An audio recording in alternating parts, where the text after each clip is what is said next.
Agriculture in West Africa, according to scholars, is a turning point. Over 30 years, the combination of strong demand growth, sustained economic growth, higher global agricultural prices, they say, has generated the most conducive conditions for its growth. On Let's Talk this week, the topic is agricultural development in West Africa. Hello and welcome. I am Olujoke Musaku on Let's Talk. My guest is Mr. Steve Okeleji, CEO, Aquatic Hub Africa Network, Nigeria. But before we delve into the program proper, I'd like to remind you to please subscribe to our YouTube channel and follow us on all of our social media platforms. Until then, please enjoy the ride with us. Thank you so much, Mr. Okeleji, for coming on the show. It's nice having you, sir. Thank you very much, Mom. I'm happy to be here too. Okay. So what's up with agriculture in West Africa? When did it develop? All right. So when you say agriculture, for me, I like to differ a bit. Agriculture is tedious. Agriculture is no longer attractive. So I would prefer you say agribusiness. Okay. And that is what we all want to listen to. In West Africa at the moment, agriculture contributes about 30% to our entire GDP on the average. And so that should be a concern. And how do we increase this narrative, except for countries like Burkina Faso and Mali, that, they've been able to push their own revenues from agriculture, their GDP to about 40%. So basically, I want to talk about agribusiness, really, because that is why people can say they want to go into agriculture. The business aspect of it will be a reason for why they want to go into agriculture. So we can talk about agribusiness. Okay, so when did it develop? All right, so when you say now agriculture is as old as the black man's existence, all right, because Africa is the base of agriculture. I like to say something in a very funny way. I say when you look at the globe, you see the tropics being depicted with green. That means the land is green. That means that is agriculture. That means divinely we're designed or we are created to feed the rest of the world as Africans. So nobody will be able to put a pen on it. No scholar will be able to put a pen on it to tell you exactly when agriculture, was developed, or let me say, nobody will be able to say that they know the origin of agriculture because it's as old as the human existence. All right, and so the business aspect of the development of agriculture in Africa should now be a major source of concern. In the early 18th century, agribusiness in Africa started because of the involvement of the Western world. The Western world were able to discover that Africa is rich in, resources, not just agricultural resources. And so exploration started there. So I wouldn't want to agree with any scholar who would say they are able to put a pen on paper on exactly when agriculture started in Africa. Agriculture is as old as our existence as Africans or as human beings.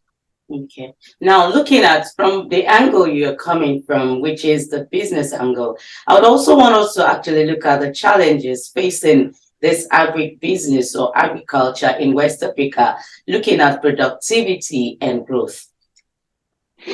Yeah. So for challenges, the challenges militating against agriculture in Africa is myriad. It's enormous. It's not something that has stopped even since the invention of technology to also make agriculture more accessible and more uh, attractive to people.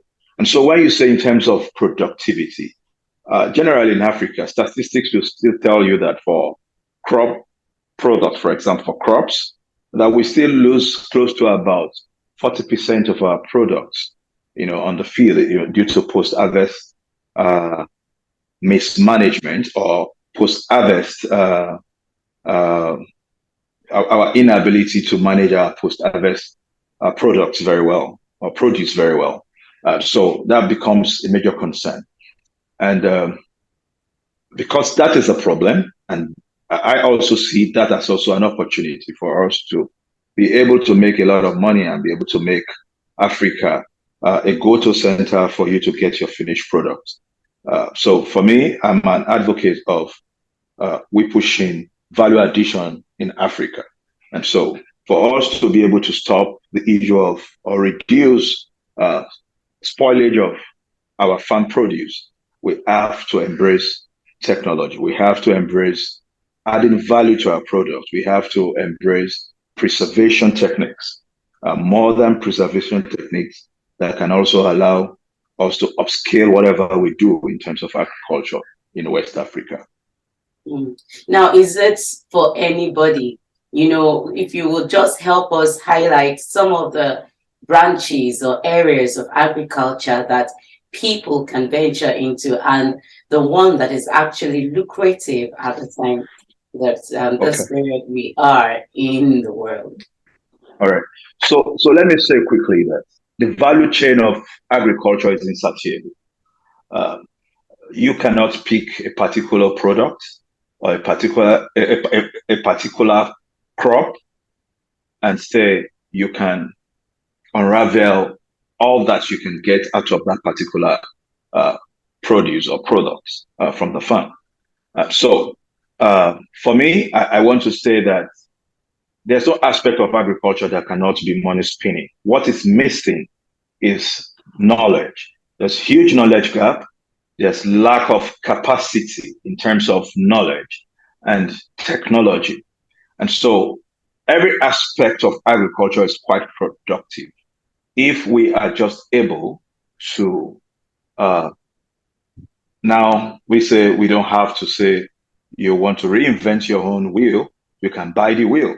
And what makes agriculture more interesting and attractive is when you are able to have the resources to be able to convert your basic raw product to either an intermediate product or a final product where humans and industries and animals can consume such, products, gotten out of the farm. So I wouldn't want to pick and say there's just an aspect of agri that is lucrative. Every aspect of agriculture is quite lucrative.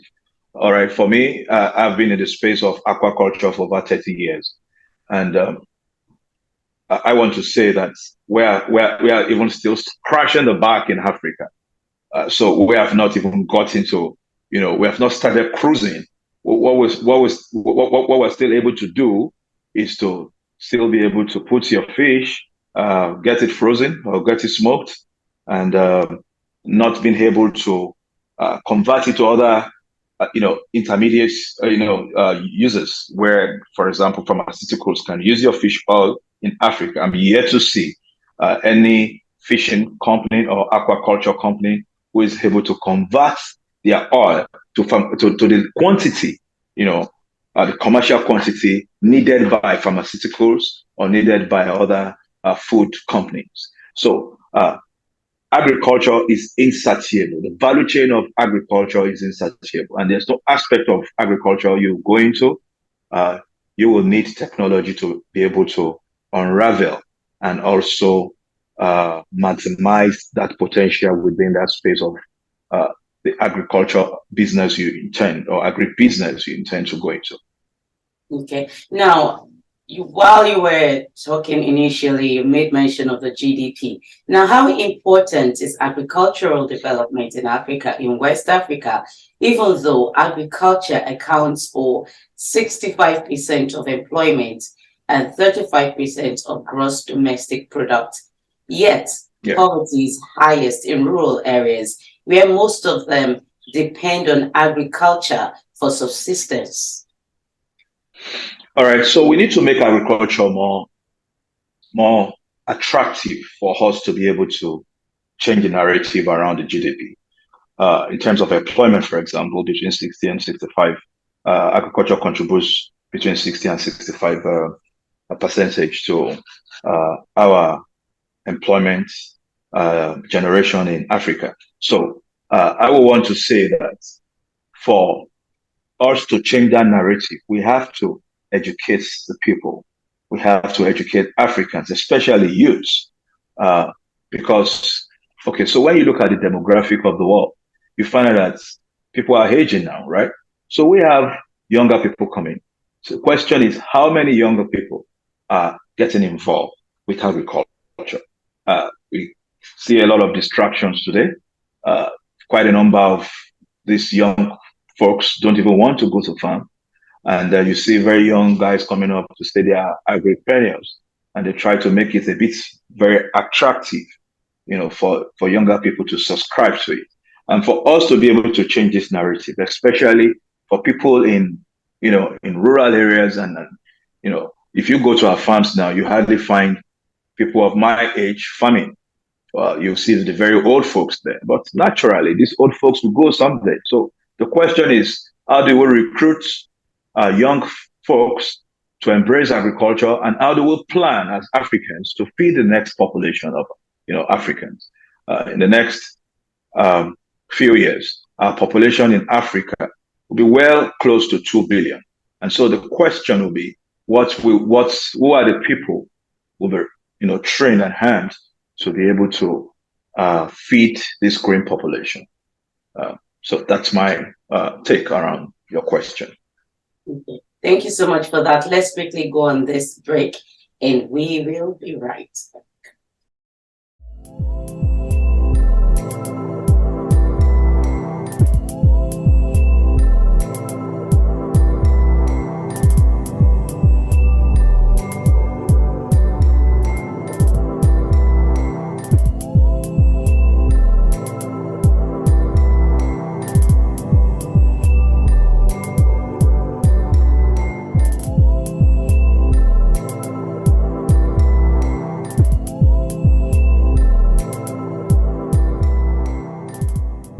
Welcome back. If you're just joining us, the program is Let's Talk on DNT Work, and I've been speaking with Steve Okeleji, the CEO, Aquatic Hub Africa Network Nigeria.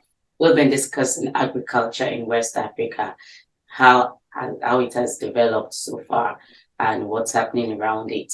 Thank you so much for standing by, Mr. Steve Okeleji. Thank you. Thank you. Thank you very much. Now, give us a brief on the characteristics of agriculture system in West Africa. Okay, so these are these are funny questions. So the characteristics of business generally in Africa is that we are not doing anything. We're not practicing what we are supposed to do around all businesses in Africa the way it's supposed to be done. And so, agriculture is not different from this basic reality that stays with us. And with the way we practice agriculture in Nigeria, or let me say in Africa, or in West Africa in particular, we have not been able to explore all the possibilities and opportunities in agriculture. 60% of the way we grow our food today in Africa is still through the old traditional ways of growing our foods. And technology makes the difference. I take, for example, an average farmer in West Africa, or let me say in Nigeria, will probably at his best get about 2 tons or 2.5 tons of corn or maize per hectare. And he feels he's done so well. While in the Western world, with technology, with improvements on technology and climate, smart technology, and interventions of technology, we are able to generate close to about 7.5 tons on that same hectare. And so the question is, for our characteristics to be enhanced, or for things that we do to be enhanced better in Africa, we have to embrace technology. Technology is the new wine. If you do not embrace technology, we just remain the same, uh, struggling group of people, still producing limited quantity of food for a growing population. And that's why in Africa today, we import about 40% of what we still consume in terms of food. And this is not supposed to be. And so I would always say that for us to change this narrative of what we have at the moment, we have to embrace technology. We have to embrace knowledge. We have to see how we can always improve on, converting our basic raw materials into intermediate products or into finished products, where the lives of, African farmers can improve. And that is what I want to really say about the characteristics, really, because if I have to go theoretically into breaking it down, uh, everything boils back to we not still doing what we are supposed to do. So African leaders, key players in the space of agriculture, must embrace technology, must just embrace technology for us to scale up. You kept hammering on technology that should be Yes. embraced. If you were to help us out with the how, what are the things that you should be done to ensure that we indeed practice agriculture well in West Africa?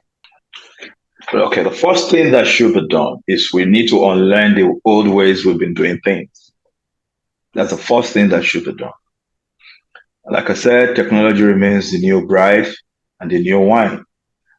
So we need to build the capacity of the key players across all the value chain of agriculture. And when that is done, then we can be talking about scalable results. But in as much as we still keep doing things the old way, the traditional way of doing things, we will remain the way we are in Africa. And so we just have to, and we must, if we have to feed ourselves and the future population, it means we must embrace technology. And how do you embrace technology when you don't unlearn the old ways of doing things? So we just have to learn afresh the new ways of doing things, and then we can also embrace technology to scale up whatever we do in agriculture in Africa. Are you then saying that the various governments of the African or West African countries are not really doing enough to ensure that this is put in place? Because even farmers themselves might not have enough capital or the capacity to be able to go into a technological way of farming to ease the burden of going through the rigors. All right, so I don't always like to blame the government. I always like to say that the role of the government, number one, is to sensitize the need for us to look into a different direction. The government must always sensitize. They must also try to always provide the enabling environment. But so in Africa, the question again I want to ask is, and I also know the answer, have our government been able to sensitize people enough? Maybe yes, in some countries, maybe no, in some. Uh, the question again is, have we been able, as our government, been able to create this enabling environment? Maybe to some countries again, yes, and to some no. So the onus lies on the private sector. I will never rely on governments to buy the technology. They can only show you the way to get the technology. The private sector is going to make the difference. And it also will call for a collaborative effort between the private sector and the government, yes. But for you to get things really done in Africa, this must be done through private sector, not through the government. Like I said, they can sensitize, they can help raise awareness, they can help give, create opportunities, to access very soft loans for farmers, credits, incentives for agri products. They can do all that. But once the wheel is not there for private sector holders or owners, how do you upscale? The government is not going to go to the farm to begin to grow to grow your crops or raise your animals. So there must be a collaborative effort between the private sector and the government. And the private sector needs to really embrace knowledge. Otherwise, you lose all your investment. For example, in the field where I play, a lot of investment over the years have gone down the drains because of knowledge gap. Quite a number of investors have put in money into agriculture or into aquaculture, and they've lost all their investment because they have not been able to, get the right guys to help them run such, huge projects because they've always run it on the old systems of doing things. And for as long as we keep running our businesses on the old system of doing things, we go nowhere in Africa. So knowledge is very critical. Knowledge and technology. You can never get it wrong with those two tools when you have them right at your fingertips. Thank you so much for that. So for someone who is thinking of starting out a business in agriculture, what would you advise? Maybe the person doesn't even have enough capital. Can you just spell out what can be started with instead of looking for the big things? Yeah. So for me, I believe in starting small and thinking big. So when you start small, you learn. Yes, some say you already have an existing wheel, you can buy the wheel. But this is nature. You've got to go through your own phase of experience. Even when you learn from others' experiences, you still have to go through your own phase of experience with agriculture. So for me, you get knowledge. For young folks, I want to say roll up your sleeves. Find a very successful, maybe farmer, agriculturist who is doing well in their field, learn from them in turn, get all the necessary knowledge. And when you're able to do that, then you can be thinking of getting raising funds. If you raise funds without knowledge, you lose your money. All right. So, and there's no two way about it. You must be armed with the right knowledge, the right tools for you to be able to practice and succeed in agriculture. So I would advise anybody who wants to go into agriculture to embrace the knowledge first, and then the money will follow. If you put money first, you will lose your money. And by the time you are now thinking of going to get the knowledge, you might be tired of, getting involved or wanting to also embrace agriculture again. So for me, so I want to say knowledge is very critical. Thank you so much for that. It's been wonderful having you on the show. Thank you once again. Thank you, ma'am. And to you out there, thank you too for being part of the show. It's agriculture, and I know that it's something you can do. But first, you need to get the knowledge before talking about putting in the money. Until next time, when I come your way again with another exciting topic, I remain Uluja Kemusako. Bye for now.